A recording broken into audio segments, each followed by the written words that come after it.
고민이죠. 대한민국 여행업이 사양산업일까? 그래서 제가 대한민국 여행산업이라고 했습니다. 여행산업 자체는 세계적으로 사양산업이라고 하는 데가 단 한 나라도 없을 것 같아요. 다들 여행산업 자체는 레저산업, 여행산업은 무조건 성장산업이고 신사업이고 신성장사업이고 다들 그렇게 얘기하는데 앞에 대한민국이 딱 붙으면 갸우뚱하게 됩니다. 정말로 성장할 수 있는 산업인가? 앞으로도 미래가 밝은 지속 가능한 산업인가? 라는 고민들을 하게 되는데 그러면 정말로 사양산업일까? 이게 막 헷갈리기 시작하죠. 우리 회장님도 좀 전에 말씀하셨지만 작년도 출국자 숫자만 봐도 뭐 계속 매년 성장하고 있고요. 줄어드는 경우가 없으니까 2,869만 명이 인천공항과 뭐 각 공항들을 통해서 출국을 했고요. 물론 이 중에 2006년 이후로 관광 목적 출국자를 통계가 안 잡히니까 얼마인지는 모르겠지만 그래도 주변에서 이렇게 보면 블로그나 이런 데를 보거나 주변 사람들 뭐 인식을 봐도 1년에 웬만한 소득 수준이거나 이러면 한 번 정도는 해외여행을 가는 것 같고 그리고 올해 1월만 봐도 291만 명으로 월 단위로 가장 많은 숫자들이 출발을 했습니다.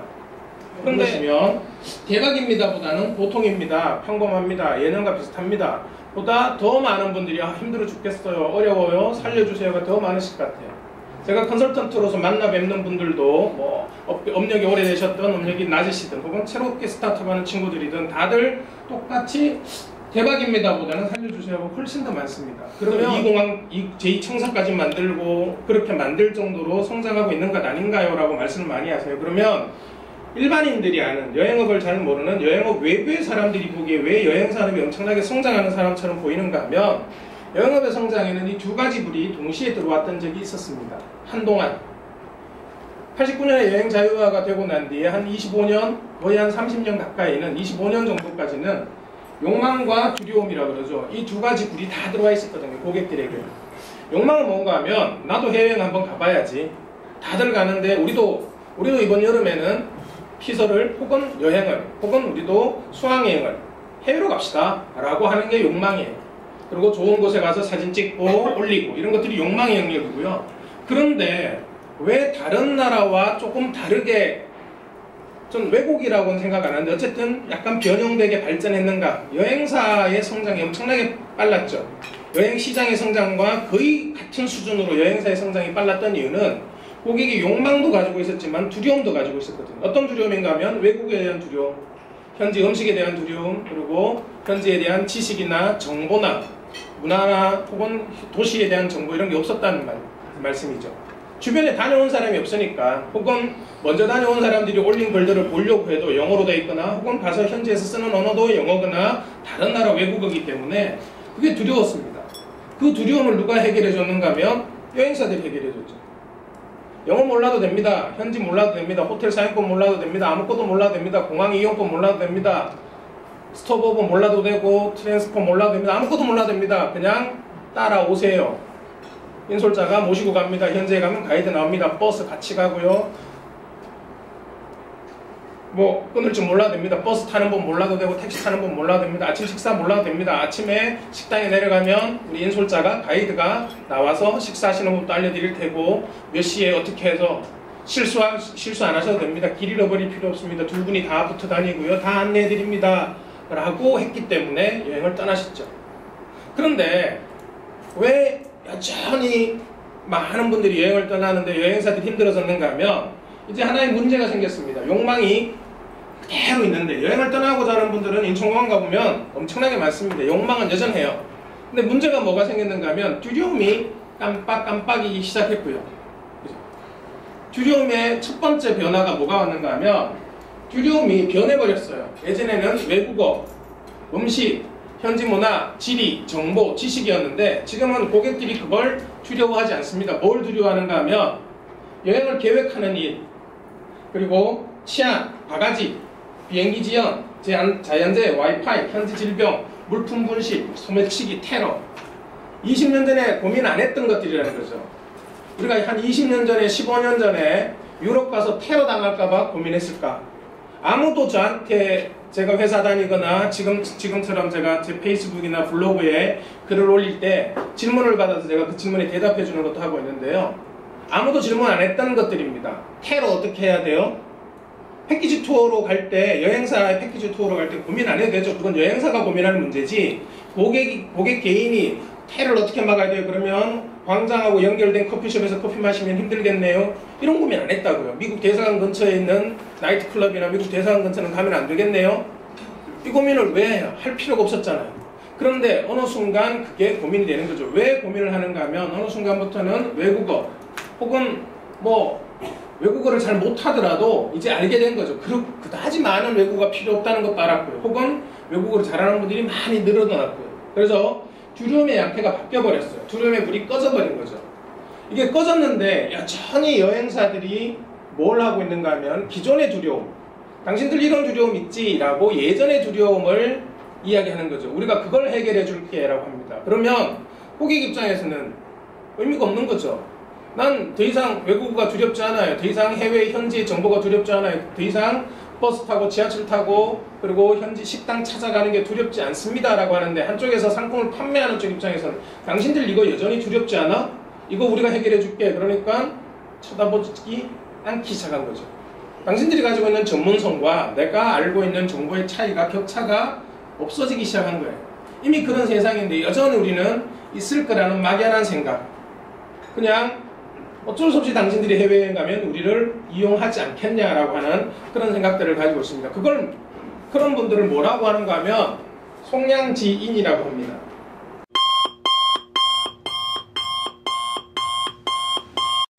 우리가 아까 앞에서 봤던 욕망과 두려움의 불 중에, 욕망의 불은 여전히 해외여행이든 관광이든 레저든 내 시간을 어떻게 쓰느냐에 대해서, 뭐 그것이 웰빙이든 뭐든 어떤 이름을 붙이든 웰리스를 붙이든 어떤 이름을 붙이든 그 욕망은 여전해요.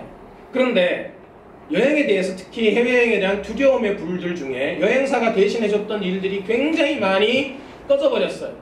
그런데 우리 여전히 착시에 시달리는 거죠. 아, 괜찮을 거야, 있을 거야. 왜 그런가 하면 여전히 어디에 인원들이 많은가 하면 인천공항에도, 내 주변에도 여행 가는 사람들이 많으니까 야, 수요는 충분한데 우리가 그 수요를 못 가져와서 그런 거지, 우리가 뭘 특별히 잘못해서가 아니라 요즘 친구들이 잘 몰라서 그래. 요즘 사람들이 여행사를 통해서 여행 가는 게 얼마나 편한지, 얼마나 좋은지 잘 몰라서 그래. 그 친구들이 뭐 글로벌 OTA를 쓰든 예약 사이트를 쓰든 이런 것들이, 온라인으로 하는 것들이, 그것들이 별로 당신들한테 유리하지 않는 것들을 몰라서 그래. 그럼 우리가 충분히 홍보하고 계몽하고 알려만 줘도 될 거야 라고 생각하는데 아니라고요.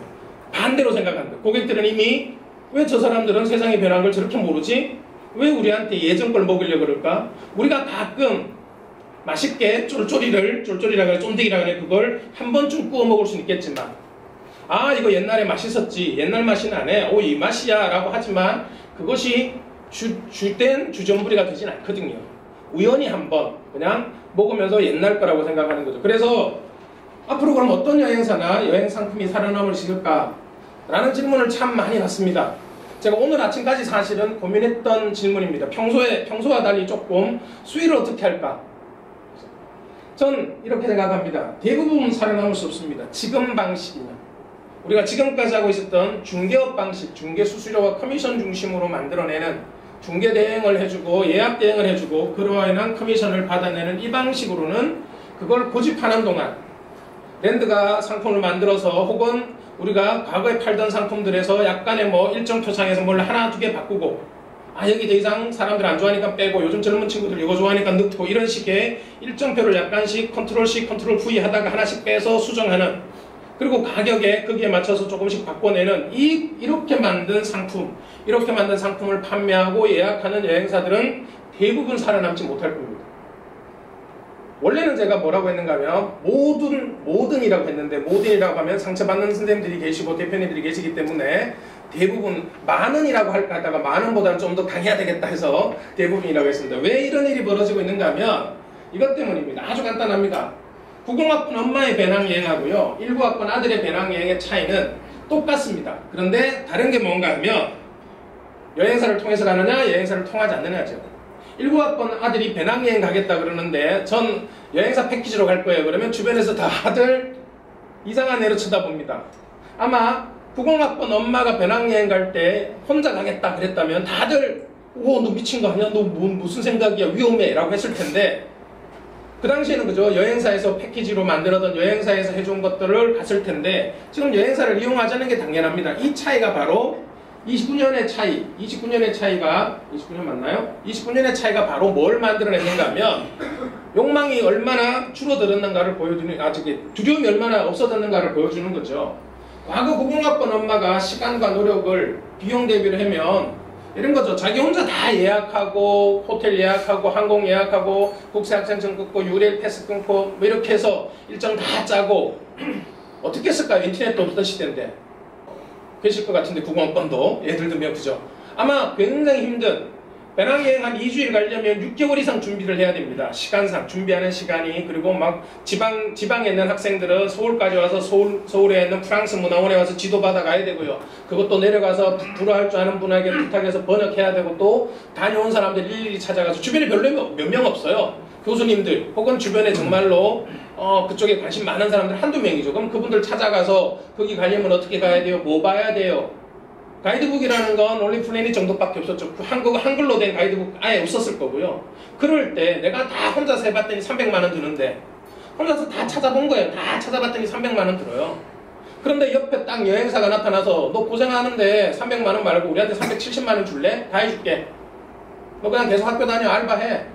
서울 왔다 갔다 하는데 기차비 쓰지 말고 비용 쓰지 말고 우리가 다 알아서 해줄게. 370만 원 줄래? 그러면 고객 입장에서 두 개 중에 하나만 비교하면 되죠. 내가 드리는 시간과 노력에 70만 원 하고 비교해보면 되죠. 내가 6개월간 혹은 3개월간 드려야 되는 시간과 노력이 이들이 원하는 비용 70만 원, 추가 비용이죠. 70만 원보다 크면 여행사에 맡기면 되고 내가 추가 비용으로 드는 게 10만 원, 20만 원밖에 안 돼. 그럼 여행사가 70만 원에 더 달라고 그러면 나는 못 가. 이러면 되는 거죠. 그런데 그때 여행사들이 잘 나갔던 이유 중에 하나는 뭔가 하면 고객들이 판단해보니 내가 드리는 시간과 노력보다 여행사에서 나한테 달라고 하는 이 추가 비용이 더 저렴하구나. 그러면 굳이 내가 위험한 부담을 안고 내가 직접 하는 것보다는 이렇게 가자였어요. 그런데 국공학번 엄마가 6개월 동안 노력해서 찾아내고 예약하고 고생하고 고민했던 그 결과물, 똑같은 일정표를 하나 만들고 예약한 바우처를 받아내고 티켓을 받아든 그 고민을, 그 고생한 실적이잖아요. 그 실적을 19학번 아들이 얻어내는 데는 얼마나 걸리냐는 거죠. 1시간도 안 걸립니다. 지금은. 엄마가 6개월 동안 고생했던 걸 아들이 그 정도의 정보를 파악하는 데는 1시간이면 충분합니다. 네이버 블로그나 혹은 카페 같은데 유랑이나 이런 데 가입하고 그리고 새싹 등급 받아서 질문 2개 던지면 다다다닥 밑에 댓글이 수백 개 달립니다. 혹은 이미 가 있는 사람들의 실시간 유튜브를 통해서 볼 수도 있고요. 그러면 이때 똑같이 여행사가 뭐라고 얘기하는가 하면 우리 옛날 그저 많이 안 받아. 20만 원만 받을게. 너 혼자 다 준비했더니 300만 원 들지. 320만 원 줄래? 우리가 다 해줄게. 그럼 이 19학번 아들은 오케이 엄마는 70만 원이나 드렸지만 난 50만 원 할인받았어. 50만 원이나 전략했어 라고 가느냐? 아니에요. 콧방귀를 핑 끼죠. 왜? 내가 이 정보를 얻어내는데 들였던 시간과 노력은 5만 원도 안 되거든요. 그러면 이 친구들은 어디까지 양보를 하는가 하면 오히려 고객이 그러면 당신들이 5만 원, 10만 원 정도 나한테 제안을 하면 그러면 수용할게죠. 그러면 우리는 수익률이 점점 더 떨어지는 겁니다. 거의 바닥까지 와 있잖아요. 이미 바닥에 도달했습니다. 주식이 2013년도 3,530억 원에서 8,370억 원으로 2배 이상 뛰었습니다. 가장 중요한 게 뭔가 하면 시장 점유율도 13%, 10.3% 큰 차이 없어요. 뭐가 가장 많이 떨어졌는가 하면 당기순이익이고요. 당기순이익보다 사실은 당기순이익은 별로 중요한 게 아닌데 영업이익입니다. 영업이익이 404억에서 408억 밖에라고 하면 또 무시라고 하시겠지만 밖에 안 되는 거죠. 4억 정도 늘어났습니다. 매출이 얼마나 늘어난가 하면 2배 이상 늘어났는데 이게 뭔가 하면 이제 시장의 문제가 아니라는 겁니다. 이게 뭘 보여주는가 하면 수익이죠. 두려움의 문제입니다. 수익은 어디서 나는가 하면 고객의 수익은요. 고객이 우리한테 수익을 보상해 주는 건 자기가 두려운 만큼 보상해 줍니다. 내가 두려우니까 그 두려움이 꼭 안전에 대한 두려움만 있는 게 아니거든요. 즐겁게 여행하는 두려움, 그 다음에 시간을 뺏기지 않는 두려움, 이런 것들을 여행사들이 해결해주고 그 수익 구조에서 그러면 오케이 내가 직접 하려고 했더니 이만큼 드는데 당신들이 해주니까 이렇게 한다는 건데 이 두려움의 문제가 정확하게 보이는 거죠. 두려워하지 않는다는 건데 매출이 엄청나게 늘어났는데 그거를요 한 건 한 건이 아니라 전체적으로 보이게 되는 거죠. 어느 순간 고객들이 딜을 하기도 하고 더 낮추지 않으면 다른 데는 이렇게 받는데 당신들이 이렇게 받으면 안 가 이러니까 자식이들도 모르게 수익을 떨어뜨릴 수밖에 없는 거죠. 거의 이제는 더 이상 밀릴 수 없는 지경까지 와 있어요. 근데 여전히 뭐를 고민하고 있는가 하면 어떻게 하면 수익률을 높일까를 고민하는 거죠. 뭐를 고민해야 되는가 하면 어떻게 하면 달라진 고객의 두려움에 어떻게 대응할 건가를 고민해야 되는데 여전히 줄어든 수익률을 어떻게 높일까를 고민하는 거죠. 물론 같은 말입니다. 결과는 같습니다. 두려움에 집중해서 그 두려움을 해결해주는 방향으로 가면 수익률이 높아집니다. 그런데 수익률을 고민하면 수익률이 높아지지 않습니다. 수익률을 고민하면 어떻게 되는가 하면 반대의 행위를 되죠. 제일 쉬운 데부터, 그러니까 어려운 고객이 아니라 내 말을 듣거나 나한테 합의할 수 있는 데를 공격하게 되죠. 그게 어딘가 하면 중소여행사고요. 대형 여행사 입장에서는 중소여행사고요. 흔히 말하는 갑질이 시작될 수밖에 없는 구조가 되는 거죠. 어쩔 수 없어요. 갑의 입장에서 수익률을 높여라고 직원들한테 막 푸시를 하게 되면 직원들이 쓸 수 있는 카드는 내가 그러면 고객의 두려움을 개선하고 그것들을 통해서 다시 새로운 수익을 만들어내는 게 아니라 그러면 제일 쉬운 게 당장의 눈에 보이는 것부터 랜드 혹은 뭐 가이드, 인솔자 혹은 당장의 비용들에서 어떻게 줄일까? 비용을 줄임으로 해서 수익을 높이려는 수익을 높여서 수익률을 높이는 게 아니라 비용을 줄여서 수익을 높여내는 이런 전략들을 쓸 수밖에 없는 거죠. 가수 정태춘 씨가 최근 40년, 데뷔 40년 인터뷰를 하는 것에서 제가 이분이 이런 말씀을 하시더라고요. 한동안 노래 안 하고 가죽 공예에 한 3, 4년 빠져 있었다 그러더라고요. 그래서 가죽으로 뭘 만들어내고 자기 손으로 예쁘게 디자인하고 만들어내는 걸 했는데 그만뒀다 그럽니다. 한 3년 만에. 왜 그만뒀을까요? 이유가 아주 간단합니다. 이분이요 굉장히 인사이트가 있는 분 같아요. 그냥 백화점 갔다가 깨달았답니다. 자기가 예쁜 가방을 하나 만들려면 선물용이든 아니면 자기가 가지는 용이든 그러면 계산을 해봤답니다. 하나 만들 때 얼마나 걸리는가 하면 좋은 가죽 사와서 재단하고 바느질하고 뭐 이렇게 해서 하면 일주일 정도 걸린답니다. 그리고 자기는 한 일주일 정도 걸리는데 백화점 가서 봤더니 디자인도 훨씬 예쁘고 가죽도 좋은 가죽을 쓴 게 가격으로 봤더니 한 25만원 정도에 팔리더랍니다.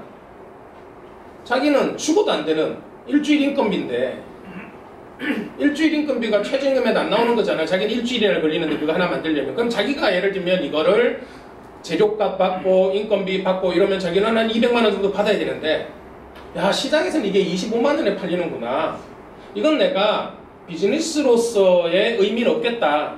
내가 그냥 취미생활로 내 돈으로 만들어서 그냥 선물하는 건 그래서 사람들이 받았을 때 이건 정태춘이라는 가수가 나를 위해서 만들어준 거야 라는 의미 이외에는 이걸 내가 내 생업으로 삼거나 내 취미를 통해서 부가 수입을 만들어내는 일로는 불가능했다는 거죠. 여행도 이제 어떻게 보면 여기에 와 있어요. 고객들에게 이걸 알려줘야 되는데 반대가 되고 있는 거죠. 고객들 입장에서 내가 직접 만들고 예약하고 찾고 이러는 것들이 나한테 오히려 손해야. 야 여행사 가면 훨씬 좋은 상품들이 내가 고민했던 것들과 거의 같은 혹은 나를 만들어줄 수 있는 게 나오는데 그게 없는 거예요. 예전에는 우리가 몰랐어요. 항공요금이 어떻게 결정되는지, 도대체 얼마나 하는지, 그 다음에 사람들이 뭐 5선거부터 했는데, 현지 5선거부터 했는데 200불 받겠다 그러면 와 주변에 물어봤더니 누군가는 그때 갔더니 어떤 사람이 250달러 갖다 왔다고 괜찮은가 보다 했는데 지금은 아니잖아요. 가격 비교할 수 있는 게 다 나왔고 원가를 우리만 공개 안 하고 있어요. 신당동 떡볶이 집의 비밀은 노하우는 레시피는 며느리만 몰라요. 어머니가 며느리한테만 안 알려줬거든요. 다른 사람들은 다 알고 있는데 다 이미 백종원이 다 알려줬고 주변에 지금 인터넷 검색해보면 다 나오는데 며느리만 엄마 입만 쳐다보고 있거든요. 시어머니 입만 쳐다보고 있어요. 시어머니가 안 알려주니까 그 집 며느리만 모르고 다 한다는 소문이 있을 정도입니다. 무슨 말씀인가 하면 이미 우리가 가지고 있는 많은 정보들이 고객들이 다 가지고 있어요. 그러면 방망이에 갔던 노인들처럼 그렇게 정확하게 맞춰서 그때그때 팔거나 아니면 다른 방법들을 찾아야 되는데 여전히 우리는 쭉 깔아놓고 팔아도 제값을 받을 수 있겠지. 제가 못 받습니다. 가벌이 바뀌거든요. 쭉 깔아놓는 순간 재고가 되기 때문에 알아요. 이분 입장에서. 이 사람도 집에 가야 될 텐데 이걸 나한테 떨이를 안 팔면 자기도 힘들 테니까 협상력이 생기는 거죠. 아까 깎아줄 때는 협상력이 누구한테 있는가 하면 방망이 깎는 노인한테 있지만 쭉 깔아놓는 순간 그걸 다 만들어서 매대에 올려놓는 순간 협상력은 누가 가져가는가 하면 사는 사람이 가져가죠. 우리가 어떤 전략을 가져가야 되는지를 고민해야 됩니다. 그래서 여행사의 위기는 여행사가 여행 상품을 그대로 예약하기 때문입니다. 만들지 않고 뭘 하고 있는가 하면 맞춰서 만드는 게 아니라 예약하고 판매하는 역할들을 그대로 하기 때문에 중개업이라 그러죠. 견딜 수가 없습니다. 공인중개사들이 그나마 살아남는 이유는 공인중개사가 아니면 중개업을 못하게 돼 있는 법률 때문에 그렇지만 여행업은 없잖아요. 여행사 직원 아니면 여행 판매 못하게 돼 있나요? 원칙은 그렇게 돼 있죠. 원칙은 뭐 여행에 기획 여행을 해야 되고 뭐 지금은 그런데 예전에 한때 블로그나 카페나 이런 데서 불법으로 했다고 했는데 지금 그것도 고발도 못해. 다 여행업 등록 다 해버렸어요. 이미 반값으로 낮춰줬고 법적으로 반이 됐기 때문에 여행업 등록하는데 큰 문제 없이 지금은 카페라든가 블로그라든가 혹은 이상한 아마 17,000개 여행사가 여행업의 이런 불황 속에서도 증가했다는 것 중에 하나는 아마 찾아보면 여기도 여행업 등록돼 있네. 찾아보면 여기도 여행업 등록했는데 라고 하는 데들이 있을 겁니다. 예전에는 당연히 여행사만 여행업 등록하는 거였는데 지금은 여행사 아닌데도 그냥 여행업 등록했나요? 그리고 그 언론에도 여행업 등록하고요.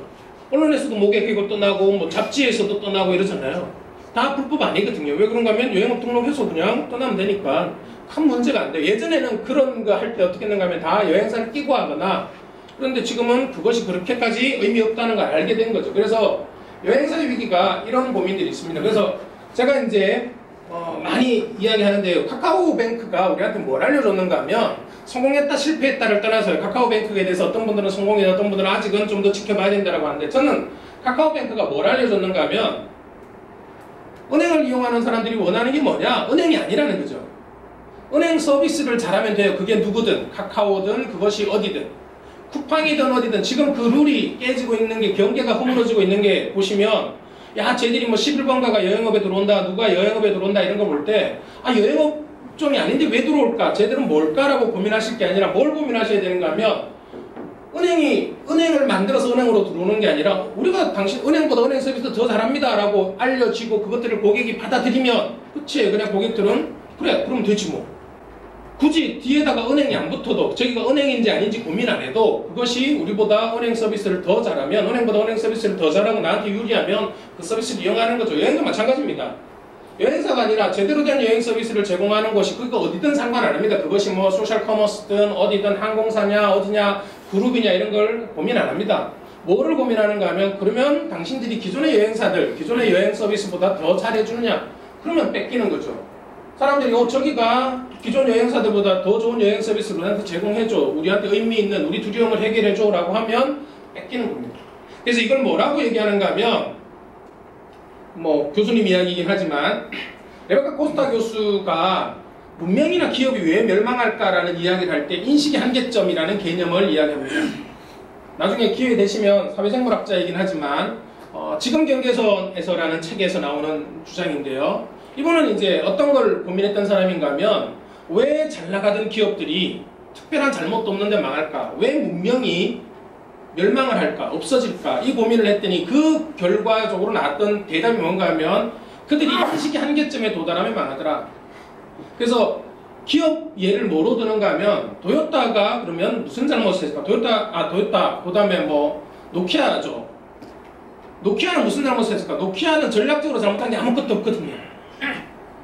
결과적으로 지금 봤을 때 스마트폰으로 애플이 스마트폰으로 넘어갈 때 노키아가 왜 스마트폰으로 당신들은 못 넘어갔냐 라고 얘기하지만 그 당시 애플이 스마트폰을 발표할 때까지 전 세계 어떤 경영학자도 어떤 경제학자도 어떤 기업가도 어떤 전략가도 노키아한테 니네가 아이폰을 따라가야 된다고 얘기한 분 한 분도 없어요. 왜 그런가 하면 아이폰이라는 시장은 그 당시에 다들 뭐라고 했는가 하면 기계값만 $500 통신료 $100 그리고 인터넷 사용료 따로 내야 되는 이 무지막지하게 비싼 핸드폰을 쓸 수 있는 사람은 전 세계 인구의 5%밖에 안 된다.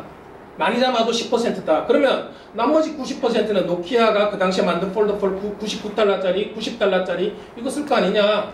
중국과 인도 시장만 잡아도 노키아가 망할 일은 없다. 그렇게 얘기했단 말이에요. 그런데 망했어요. 왜 망했는가 하면 노키아가 아이폰에 대해서 가지고 있는 인식의 한계점이죠. 그들이 해결할 수 없는 문제, 그들의 지금 인식으로는 해결할 수 없는 문제에 부닥치는 겁니다. 이런 인식의 한계점에 도달했을 때 이걸 돌파하는 방법이 뭔가 하면 인사이트라고 합니다. 통찰이라고 하죠. 통찰은 어떻게 이루어지는가 하면 자기를 객관화하고 성찰할 때 통찰이 이루어집니다. 그냥 자다가 유획하는 게 아니고요. 우리가 지금 어떤 위치에 있고 앞으로 어떻게 전망이 되니까 그럼 어떻게 우리가 변화를 가져가야 되는가라는 거죠. 그래서 저는 어떤 고민을 하고 있었는가 하면 결국은 여행업의 문제는 결국은 하나입니다. 그게 뭔가 하면 저는 수요를 만드는 신상품이 없기 때문입니다. 이걸 뭐라고 말하는가 하면 신상품이라는 게 뭐냐? 제가 아까 처음에도 신상품을 만들어낼 수 있어야 된다 그랬는데 마크 제이콥스라는 사람이 루이비통의 수석 디자이너였고요. 지금은 루이비통을 그만두고 지금은 자기 브랜드를 만들고 있는 마크 제이콥스입니다. 이 사람이 뭐라고 얘기하는가 하면 신상품은 매출을 만드는 게 아니다. 수요를 만드는 거다. 마크 제이콥스는 이 가방을 만든 사람이 아닙니다. 이 가방을 만든 사람입니다. 이 가방은 많이 팔렸을까요? 많이 안 팔렸습니다. 이 가방이 훨씬 많이 팔리고 지금도 많이 팔리고 앞으로도 많이 팔릴 거고 계속해서 예전에도 많이 팔렸던 겁니다. 스터드셀러고 베스트셀러입니다. 얘는 그냥 신상품입니다. 그러면 실패했어야 되죠. 매출의 관점에서 보면 마크 제이콥스는 실패했습니다. 그런데 마크 제이콥스를 왜 가장 위대한 루이비통의 수석 디자이너라고 불렀는가 하면 마크 제이콥스가 10년 동안 수석 디자이너를 활동한 루이비통의 수요가 매출이 4배나 늘었거든요. 엄청나게 고가의 이미 시장이 포화 상태에 있던 굉장히 고급 가방 시장에서 마크 제이콥스가 뭘 했는가 하면 수요를 늘렸어요. 마크 제이콥스는 얘를 디자인하면서 왜 수요를 늘렸는가 하면 얘를 디자인함으로써 얘를 팔리게 만들었어요. 얘를 디자인했다는 건 어떤 의미인가 하면 원래 루이비통이라는 브랜드는 40대 이상의 여자분들이 평생에 하나 정도 가지는 가방이에요. 뭐 결혼기념일이든 뭐든 뭐 때문이든 내가 큰맘 먹고 하나 정도 딱 하나 정도 가지면 되는 가방이죠. 그런데 이 가방을 만들고 오픈하고 다른 뭐 액세서리도 만들면서 누구를 끌어들였는가 하면 30대와 20대를 끌어들이죠. 아 저건 젊은 사람들 용인데 루이비통이 굳이 어른들 나이 든 사람들만 가지는 게 아닌가 보다 하고 20대와 30대들을 끌어들이기 시작했고요. 물론 끌어들인 20대와 30대는 사긴 이걸 사죠. 왜 그런가 하면 얘는 유행이 금방 끝날 것 같고 얘는 오래 갈 것 같으니까 내가 이 가방을 사면 20년 30년도 쓸 수 있는데 잘 쓰면 딸한테도 물려줄 수 있는 거니까 내가 매장에 들어갈 때는 얘를 보고 들어갔지만 사오기는 쟤를 사는 그 수요를 만들었기 때문에 그래서 신상품은 매출이 아니라 수요를 만드는 대표님들이 많으시니까 대표님들께서 꼰대가 되는 걸 두려워하셔야 됩니다. 윤호정 씨가 윤식당 촬영할 때 기자들에게 한 말입니다. 제일 겁나는 게 뭐냐? 체력적으로 힘들 텐데 1년이 넘어서 그랬더니 자기는 딱 하나 고민한다. 내가 꼰대가 되지 않을까? 꼰대는 어떤 사람인가 하면 언어로 늙은이를 이루는 학생들 언어로 선생님을 이루는 말인데 그죠? 제가 3번은 뺐어요. 직원들이 사장을 이루는 말을 했는데 꼰대가 되는 경우들이 많습니다. 왜 꼰대가 되는가 하면 꼰대는 어떤 사람인가 하면 아주 간단합니다. 정답을 하나만 가지고 있는 사람을 꼰대라고 합니다.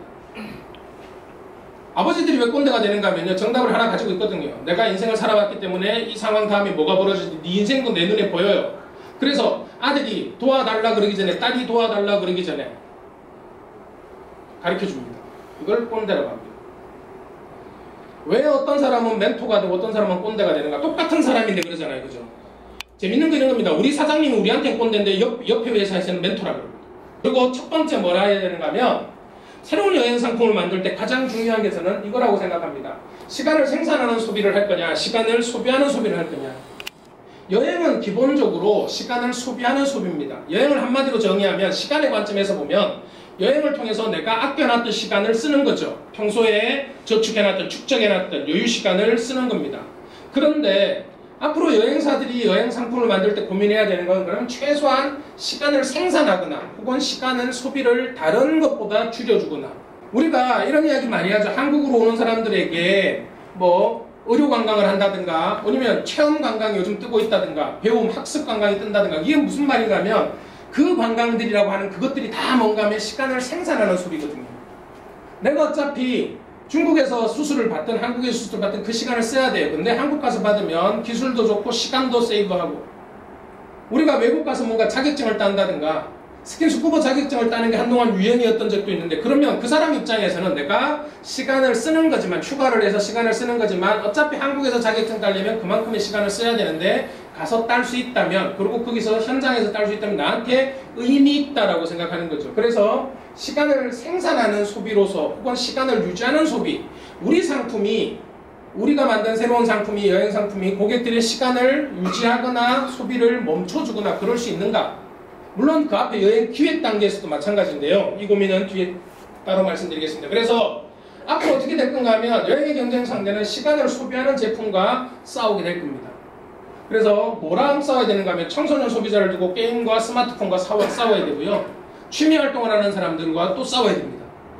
우리가 52시간 근무제가 확정이 되면 여행이 대폭발할 거라고 얘기했는데 저는 처음부터 그러지 않을 거라고 했거든요. 초창기에 잠깐 늘었다가 오히려 여행 수요를 깔려가먹을 겁니다. 왜 그런가 하면 한국 분들이 여행 이외에 선택지가 없었기 때문에 여행을 갔어요. 내가 시간을 아낄 수 있는, 한국 사람들이 노쇼가 제일 많고, 왜 그런가 하면 타임푸어가 제일 많은 사람들이거든요. 내 시간을 내가 결정하는 게 아니라 근무 시간도 많고 주변에 연관되는 일이 많기 때문에 경조사도 많고, 그래서 자기 시간을 자기가 쓰는 게 아니었어요. 근데 52시간 근무제가 되면 그럼 뭐가 되는가 하면 내 시간이 늘어나요. 내가 쓸 수 있는 시간이. 그러면 이제는 예전에는 내가 쓸 수 있는 시간이 1년에 100시간이니까 여행이 제일 우선이었으니까 여행을 갔다 왔다면 지금은 여행 말고 내가 100시간일 때는 여행을 가지만 200시간이 생기면 굳이 200시간을 다 여행 가야 될까? 그냥 100시간 여행 가고 나머지 100시간은 내가 그림 그리는 거 좋아하는데 그림도 그리고 전시회도 하고, 나 연극도 좋아했는데 대학 다닐 때 연극 활동도 했는데 직장 다니면서 한 번도 못했으니까 옛날에 꿈도 못 꿨는데 저녁에 퇴근하고 연습하고 무대 한 번 올릴 수도 있겠네. 그러면 무대 올리는 그 순간에 여행을 지울 수도 있고. 작년 초에 무슨 전략회의인가 팀장이라서 전략회의인가 갔는데 오셨다 그러더래요. 자기 부회장이 오셔가지고 자기는 딱지가 앉을 정도로 들었답니다. 이 말을, 체류 시간이라는 말을 귀에 딱지가 앉을 정도로 들었대요. 끊임없이 강조하더랍니다. 그래서 스타필드를 어떻게 만드는가 하면, 스타필드가 롯데마트, 저희 동네 롯데마트와 스타필드가 같이 있는데 롯데마트와 스타필드의 가장 큰 차이가 두 개 있습니다. 하나는 뭔가 하면 주차비입니다. 스타필드 주차비 안 받습니다. 롯데마트는요 막 고민해요. 2만원 사면 뭐 1시간, 3만원 사면 2시간, 4만원 사면 별 차이 안 나요. 이 롯데마트 입장에서도 뭘 위해서 받는 건가 하면 주차 수익을 위한 게 아니잖아요. 2시간에 1,000원 받잖아요. 1,000원, 2,000원 받아요. 이거는 주차 수익을 위한 게 아니라 얌체 주차라든가 아니면 그냥 옆에 다른 데 대야 되는데 그냥 마트에 대는 걸 막겠다라는 의미인데 안 받아요. 왜 안 받는가 하면 롯데마트에 실제로 사람들은 어떻게 행동하는가, 영화 보고 난 뒤에 떠나야 되는 사람들이, 영화관 3시간이에요. 그럼 영화관에 30분 전에 도착해서 영화 보고 2시간 보고 화장실 갔다 나오면 이제 고민을 하는 거죠. 이제 주차료를 안 내려면 떠나거나 아니면 마트 내려가서 아니면 몰에 내려가서 물건을 사야 돼요. 물건을 살 계획이 없었던 사람은 떠나겠죠. 왜? 시간이 다 됐으니까. 이게 뭐라고 있는가 하면 손님을 쫓아내고 있는 거죠. 나가라는 겁니다. 당신 영화 다 봤으면 꺼져 이러는 거죠. 안 그러면 주차비 내거나. 나는 지금 살 게 없었기 때문에 돌아다니거나 한번 둘러봐야 되는데 살 게 없어요 지금은. 그러니까 떠나야 되는 거죠. 똑같은 일을 스타필드에서 어떻게 하는가 하면 난 살 게 없어요. 근데 주차비가 없기 때문에 주차해놨다가 돌아다녀도 괜찮잖아요. 돌아다니다가 충동 구매를 하는 거죠. 어떻게 하면 체류 시간을 늘릴까? 첫 번째가 주차비를 안 받는 거고, 두 번째가 뭔가 하면 최초로 뭘 하기 시작했는가 하면 반려견 데리고 오라 그러잖아요. 반려견 데리고 오서 왜 그런가 하면 반려견 주말에 어디를 가야 되는데 스타필드까지 가려면 외곽에 있고, 그러면 반려견 얘들 운동도 시켜야 되는데 못 간다라고 했는데 여긴 가도 돼. 그러면 산책 겸 반려견도 산책 겸 같이 갈 수 있는 공간이기 때문에 같이 가는 거죠. 그래서 정영진 부회장이 이마트든 지금 하고 있는 일들을 보시면 동키호테 아류작이든 어쨌든 이 고민들을 하고 있습니다. 결국에 체류 시간을 늘리는 것이 어떻게 하면 우리를 찾아서 체류 시간을 늘릴까? 결국은 여행도 마찬가지거든요. 어떻게 하면 우리를 찾아서 우리한테 체류하는 시간, 그것이 꼭 체류가 방문 워킹만이 아니라 온라인이든 전화든 유선이든 뭐든 우리한테 체류하는 시간을 늘릴까를 고민해야 되고요. 그래서 휴가 계획을 세우는데 20시간 이상 투자하는 사람이 한국인의 경우에 28%입니다. 글로벌보다 2배 많다 그러네요. 그리고 휴가 계획을 세우는 일이 인생의 가장 큰 스트레스 중에 27%. 그리고 휴가 계획을 세우는데 번거로움을 피할 수 있다면 돈을 지불할 의향이 있다는 사람도 40%. 그건 거짓말 같아요. 실제로 돈 내라가면 안 될 거면서 일단은 이렇게 하는데, 어쨌든 휴가 계획이 두려움의 새로운 종류로 들어와 있다는 거죠. 왜 그런가 하면 많은 사람들이 이제 패키지는 아니야, 패키지는 안 갈 거야 라고 얘기하면서도 그럼 네가 해봐 라고 하면 굉장히 두려워하거든요. 요즘 제가 아까 수요에 대한 관점에서 말씀드리면 저를 제일 많이 찾는 곳이 어딘가 하면 일반인들이세요. 여행업이 아니고요. 제가 여행 강사인데 일반인들이 더 많이 찾으세요. 그분들이 저한테 원하는 게 뭔가 하면 패키지는 싫어요. 그런데 배낭여행 너무 어려워요. 힘들어 죽겠어요. 그럼 어떻게 해야 돼요? 어떻게 하면 내가 보는 걸 잘 짜서 남들한테 욕 하나 먹고 가족들끼리 갈 때 그래도 우리 아버지 우리 오빠 누구 대단해 라는 말을 듣고 싶은 거죠. 왜 그런가 하면 남들 다 같은 데만 올리면 야, 그럴 바에 패키지 가지고 남들 안 갔던 데 가면 넌 거기도 안 가고 뭐 했니라는 욕먹고. 그 중간을 찾기가 되게 어렵다고 해요. 그게 휴가 계획을 세우는데 시간도 써야 되는 거죠. 그래서 이 시간들을 줄여주거나 아니면 실제로 시간을 줄일 수 있는 고민들을 해야 되고요. 두 번째가 가격의 시대는 끝났습니다. 유니클로의 야나이 다다시 이야기만 하면 될 것 같습니다. 유니클로 제품이 싸게만 해서 팔렸다고 보면 오산이다. 소비자들이 가격에 민감해진 이유는 값비싼 제품이 저렴한 제품과 별 차이가 없기 때문이다. 정확하게 여행산업에 그대로 대응해도 되죠. 유니클로가 아니라 여행상품이 싸게만 해서 팔렸다고 생각하지 마세요. 우리는 자꾸 우리보다 싸게 파는 데는 저건 싸니까 팔린 거야 라고 얘기하고, 비싸게 파는 건 소비자들이 잘 몰라서 그러는 거야. 우리를 못 알아봐서 그런데 그게 아니에요. 소비자들이 가격에 민감해진 이유는 당신들이 파는 값비싼 제품하고 값싼 제품하고 우리가 판매하는 제품의 차이가 없기 때문이다. 유니클로가 아주 저질로 만들었으면 싸다고 안 산다고요. 근데 사람들이 유니클로 제품을 사봤더니 야, 이거 백화점에서 파는 5만원짜리보다 유니클로 25,000원짜리가 큰 차이 없어. 그러면 유니클로로 사는 거죠.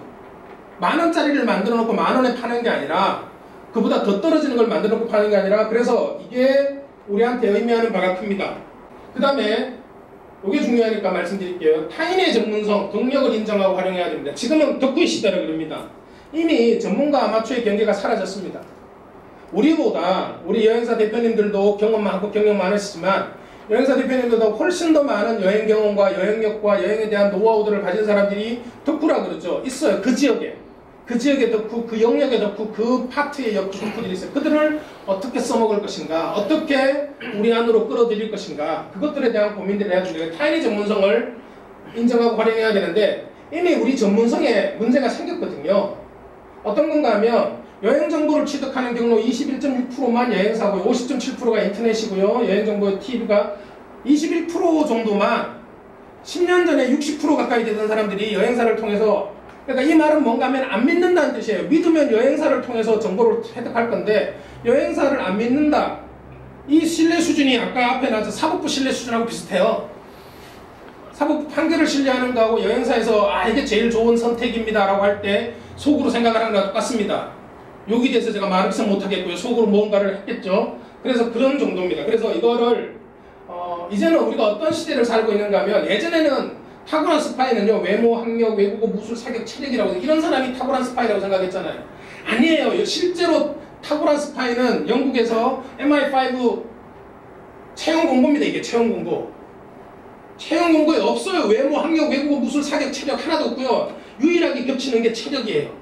이런 거 나와요. 수동 촬영 운전해야 된다. 결정 능력, 대인관계, 협동력, IT 활용 능력. 미국에 스파이들에게 주는 4개의 대상이 있습니다. 훈장을 다 받은 사람이고요. 스파이 30년 했고요. CIA 국장입니다. 이 사람이에요. 탐 크루즈 같으세요? 영향은 그래서 행동입니다. 행동. 이걸 우리말로 번역하면 덕후의 시대라는 거죠. 이영자 씨가 이런 말을 합니다. 이영자는 음식의 전문가도 아니고요. 식당의 전문가도 아닙니다. 그런데 음식 냄새만으로 재료와 맛 모두를 알 수 있습니다. 사람들이 그랬더니 에이 말도 안 돼. 음식 냄새로 어떻게 모두 알 수 있어. 그랬더니 이영자 씨가 막 설명을 해요. 뭐라고 설명을 하는데, 그래봐야 사람들이 에이씨 아니겠지, 거짓말이야, 뭐 지는 개콘가 그러는데 그걸 뒷받침해 주는 게 있죠. 이영자가 덕후라는 게 이분이 덕해줍니다. 음식평론가 유지장 씨가 이렇게 얘기합니다. 음식점 사업이 보통 맛으로 승부를 본다고 얘기를 하잖아요. 저는 맛이 아니라 청결과 위생에 시작한다고 봐요. 식당을 하게 되면 가장 중요한 게 청결 문제, 위생 문제부터. 맛이 아니라고요. 이게 어떻게 연결되는가 하면, 이영자 씨가 뭐라고 방송에서 얘기했는가 하면, 이분하고 얘기하기 전이에요. 이분을 알고 있는지 모르겠지만, 음식 냄새를 어떻게 하는가 하면, 청결하지 않으면, 재료가 신선하지 않으면 냄새가 좋을 수가 없다는 거예요. 문 바깥으로 퍼져나오는, 식당 바깥으로 퍼져나오는 음식의 냄새가 좋지 않다는 건 어떤 건가 하면, 아니 실내가 청결하지 않거나 재료가 좋지 않다는 뜻이다. 풍겨나오는 풍미가 좋다는 건 이미 재료와 청결이 확보됐다는 것이다. 똑같은 말이잖아요. 그거를 이분은 음식의 냄새로 얘기하고, 이분은 청결이 왜 중요한지를 얘기하는 거죠. 이미 덕후들이 음식의 전문가들을 찾아가는 시가 됐고요. 그 다음에 네 번째가 틈새인가 크레바스인가. 많은 분들이 틈새를 찾았다 그럽니다. 특히 청년들이나 새롭게 창업하시는 분들이 다 틈새를 발견했다 그럽니다. 다 틈새 그럽니다. 모든 틈새가 크레바스는 아니지만 내가 직접 찾은 거는요. 저는 이렇게 예를 들 때 이렇게 얘기하는데요. 북한산 둘레길을 걷다가 100년 된 상황버섯을 발견했답니다. 누군가가 이거 상황버섯인 것 같은데 먹을까요? 라고 물으면 뭐라고 대답해야 될까요? 절대로 먹으면 안 되죠. 뭐 약초 전문가들, 학자들 다 지나갔을 텐데 그게 100년 동안 눈이 안 띄다가 내 눈에 띄었다고요? 말이 안 되는 일이거든요. 그거는 깔끔하게 쳐다볼 필요 없이 그냥 지나가야 됩니다. 왜요? 크레바스거든요. 틈새가 아니라. 틈새는 뭔가 하면 발견하는 게 아니라 발굴하는 거죠. 내가 찾아가서 스스로 넓혀야 되는 거죠. 그래서 틈새를 찾아내야 됩니다. 영업하고 비슷한 것 중에 하나가 PC방입니다. 가격이나 최저임금이나 라이센스 게임이나 장비나 임대료를 부여하면 PC방은 다 망해야 되죠. 20년 전에 PC방 가격이 1,200원이었고요. 지금 1,000원입니다. 20년 전 최저임금 1,450원이었고 지금은 8,590원입니다. 임대료 엄청나게 뛰었을 거고요. PC 가격 뛰었을 거고요. 램 교체하는 거 뛰었을 거고 그 다음에 예전에는 게임 같은 게 뭐 채팅 같은 거 했기 때문에 근데 지금은 게임을 하기 때문에 게임에 대한 라이선스 비용도 엄청나게 늘었을 거예요. 그런데 PC방이 안 망했어요. 산업적으로 사양산업이고 다 망해야 되거든요. 전멸해야 되는데 안 망했어요. 왜 안 망했는가 하면 PC방에서 틈새를 발굴했거든요. PC방의 틈새는 이겁니다. PC방의 수익은 지금 음식점에서 나오죠. 식당에서 나옵니다. 여기 수익이 훨씬 많아요. PC방에서 제일 많이 고민하는 게 뭔가 하면 똑같이 체류 시간입니다. 해줄게. 여기서 뭐고 우리는 이미 임대 공간을 가지고 있고 그 다음에 PC방이라는 데가 반대로 생각하면요. PC가 설치된 식당인 거죠.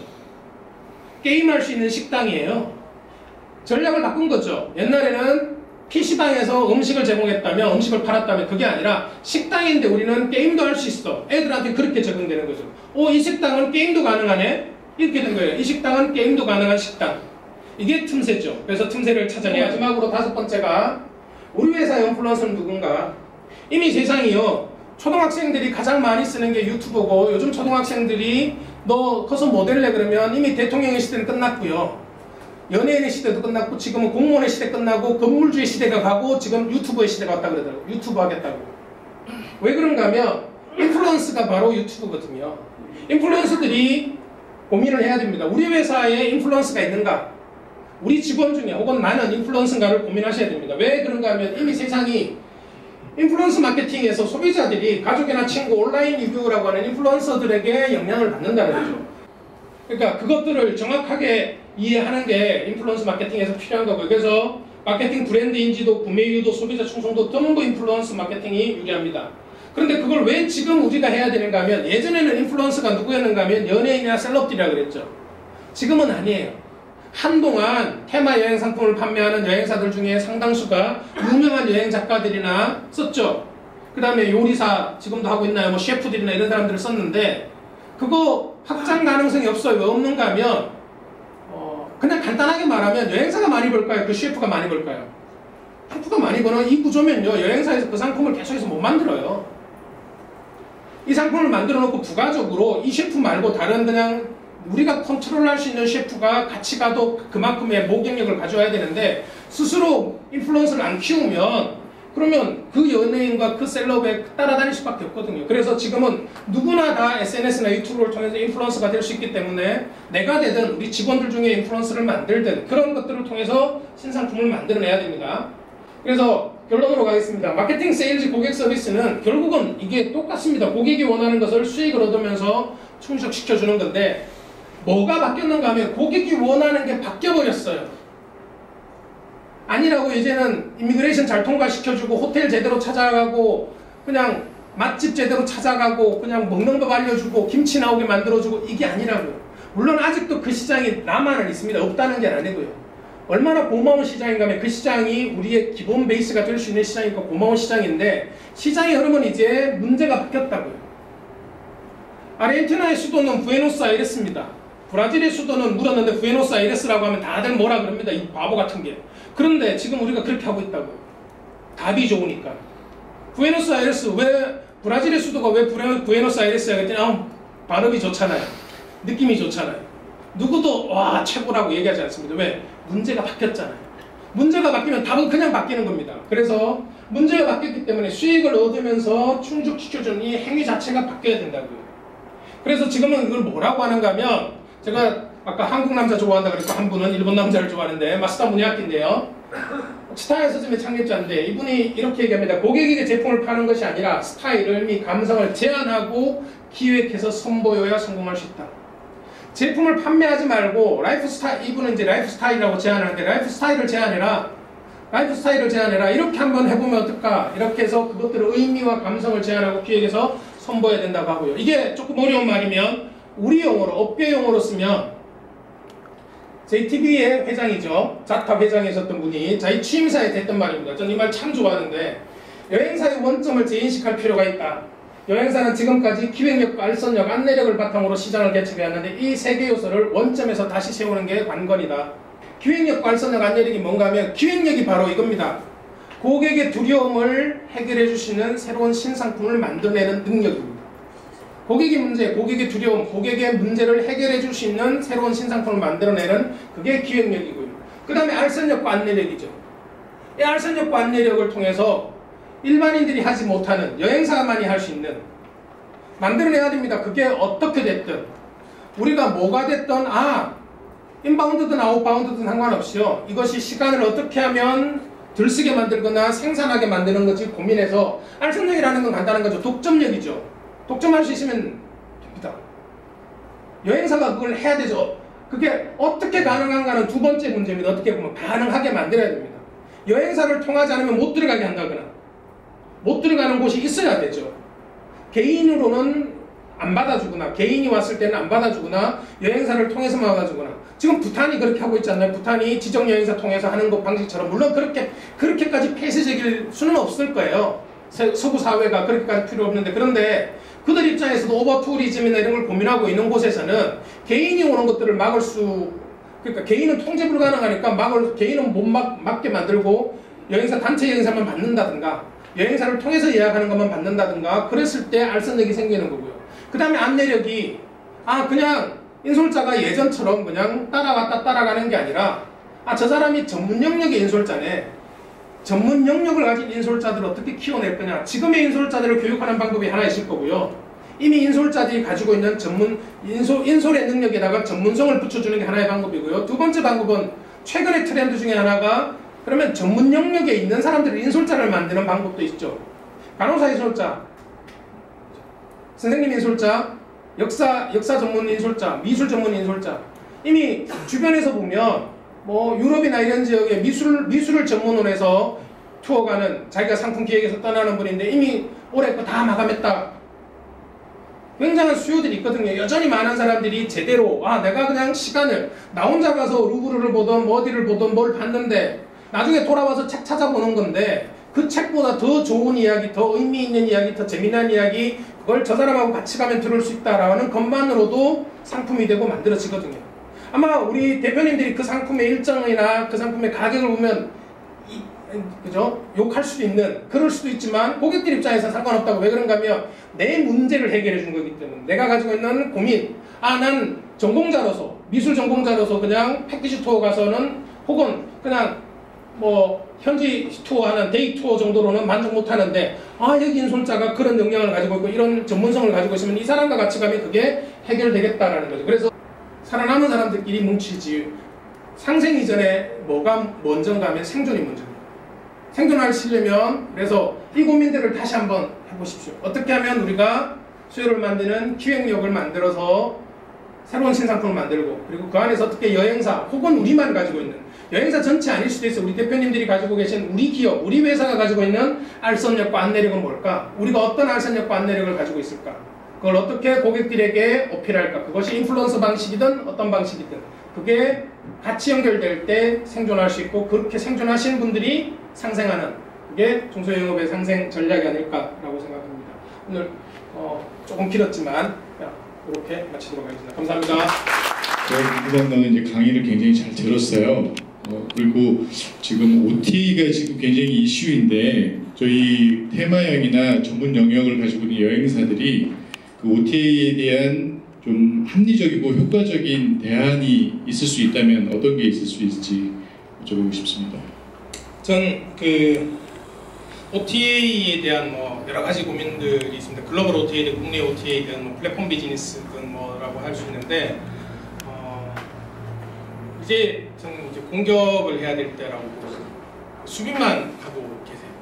계속해서 우리가 어떻게든 그 안에서 수비를 통해서 수비를 하는데 공격의 지점들을 저는 찾아야 되지 않을까. 그들을 무시하고 혹은 뭐 없는 것처럼 그냥 우리랑 다른 영역이 아니라 그쪽을 어떻게 우리가 이용할 수 있을까? 우리가 조금 더 잘하니까, 우리가 그 내용들을 더 잘하니까 어떻게 하면 전략적으로 더 써먹을 수 있을까? 어떻게 공격할 수 있을까? 예를 들면 소비자들이 이미 그렇게 쓰고 있거든요. 고객들이 적절하게 써먹고 있다는 거죠. 그 회사에서 그 회사가 항공권이 쌀 때는 그 회사 거를 이용하고 그 회사가 또 호텔이 프로모션을 하거나 그러면 그걸 쓰고 패키지도 의미 있을 때는 그걸 가고. 그러니까 예전처럼 우리가 단골 혹은 하나의 회사를 정해놓는 게 아니라 내가 그러니까 이걸 나신비라고 그러더라고요. 나한테 얼마나 가성비와 가심비를 떠나서 나신비, 나한테 얼마나 유리한가를 따져서 그러면 고민 안 한다는 거죠. 그것이 OTA든 글로벌이든. 그런데 우리 눈에는 아직은 항공권을 구하거나 이런 사람들이 OTA에 조금 더 집중되어 있는 것처럼 보이는데 그러면 우리가 그걸 어떻게 써먹을까? 그들이 판매하고 있는 가격, 그들의 그것들을 어떻게 우리가 써먹을 수 있을까? 지금은 제가 이제 외부 강의에 가면 일반인들한테는 그렇게 강의를 합니다. 검색은 OTA를 하되 예약은 그냥 거래하는 여행사나 거래하든 뭐 카드사나 이런 데랑 하시라고. 그러면 이미 OTA 가격들이 평준화됐어요. OTA들끼리 경쟁하면서. 그러니까 최저가라고 얘기하지만 그 차이는 1, 2불이거든요. 그리고 스스로 최저가를 인정해야 되기 때문에 만들어내는 거기 때문에 그러면 그것들을 우리가 반대로 그 친구들을 영업을 써먹을 수도 있고 마케팅 툴로서 그쪽을 써먹을 수도 있는 거고요. 거기 검색하시고 그러면 돌아오시라고 해도 되고요. 여러 가지 방법들이 있습니다. 그래서 우리가 지금처럼 너무 수비적인 관점이 아니라 조금 더 공격적인 관점에서 어떻게 하면 그들을 이용하고 또 그쪽을 네트워크 라인으로 혹은 유통 라인으로 써먹을 수 있는 건 없을까라는 고민들이 좀 더 필요하지 않을까라고 생각합니다.